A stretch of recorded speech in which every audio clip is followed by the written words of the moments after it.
નમસ્કાર મિત્રો, સ્વાગત છે તમારું અમારી યુટ્યુબ ચેનલ છોડ સાહિત્ય અને શિક્ષણમાં. હું છું પ્રોફેસર વાળા અને આપના માટે લાવ્યો છું ધૂમકેતુના વાર્તા સંગ્રહ તણખા મંડળ એકમાંથી એક ટૂંકી વાર્તા. વાર્તાનું નામ છે એક ભૂલ. વાર્તા છે એક શહેરની શાક માર્કેટમાં ઉછરેલા પ્યારેમોહન અને બંસી નામની છોકરીની. આ બંને બાળકો શાક માર્કેટમાં ક્યાંથી આવ્યા તે કોઈ જાણતું ન હતું. બંને નાના બાળકો શાક માર્કેટમાં શાક વેચતા બકાલીઓ પર નિર્ભર હતા. બધા જ બકાલીઓ જ્યારે પણ જમવા બેસે ત્યારે આ નાના બાળકોના ભાગનું ખાવાનું કાઢી રાખે.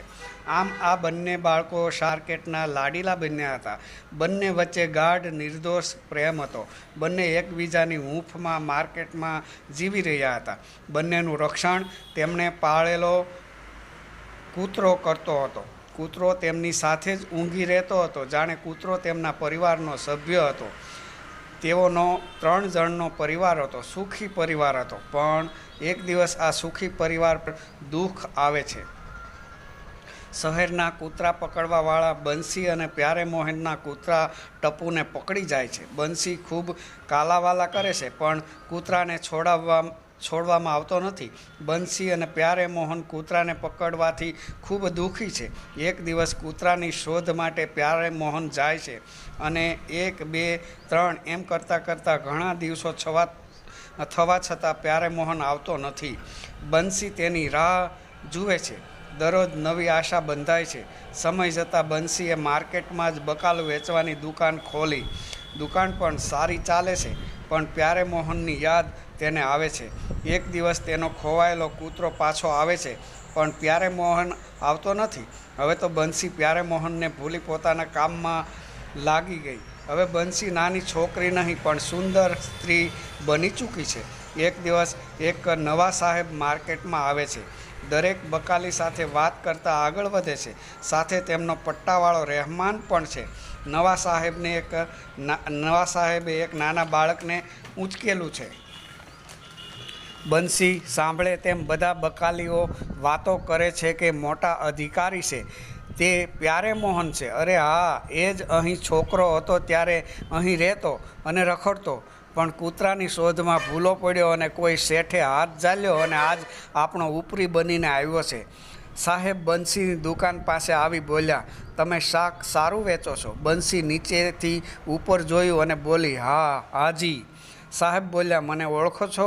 બંસીની આંખમાં આંસુ આવ્યા. તેણે ધીમેથી એટલો જ જવાબ આપ્યો, તમને ન ઓળખું તો કોને ઓળખું? તમે પ્યારેમોહન.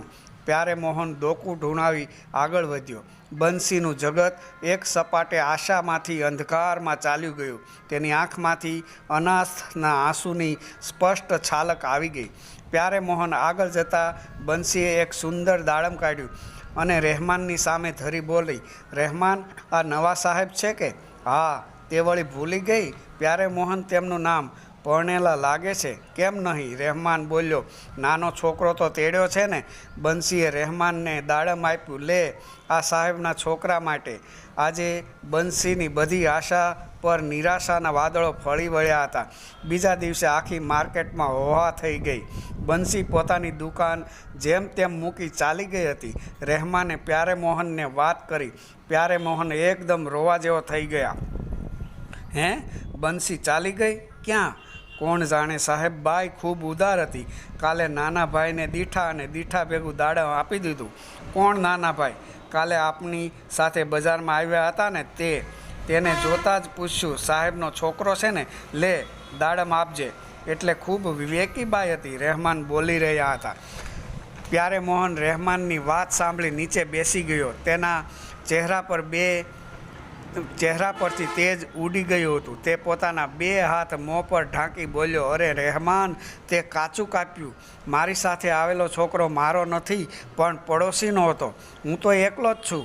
બંસીએ બીજું કશું મારા વિશે પૂછેલું? તો રહેમાન બોલ્યો, હા સાહેબ, તમે પરણેલા છો કે નહીં? અને છોકરા સૈયા છે કે નહીં? પ્યારેમોહન નાના બાળકની માફક રોઈ પડ્યો.